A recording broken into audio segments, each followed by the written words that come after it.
Hello दोस्तों, कैसे हैं आप लोग।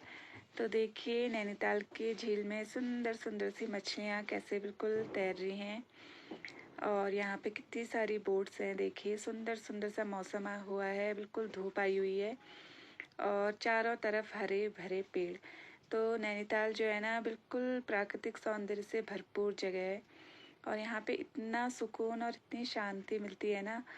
चारों तरफ झील दिखती है ऐसे और चारों ओर से इसके जो है हरे हरे पेड़ पौधे घिरे हुए हैं, तो काफ़ी अच्छी लगती है झील। और यहाँ पे बोटिंग भी हो रही है थोड़ी थोड़ी, देखिए तो कितनी सुंदर सी लग रही हैं ये यहाँ पे बोट्स, इसके ऊपर बिल्कुल बोटिंग करते हुए बहुत सुंदर नज़ारा है। तो दोस्तों अपना प्यार ऐसे ही बनाए रखना, मेरी वीडियोस को लाइक करना, शेयर करना और कमेंट करना मेरे वीडियोस पे।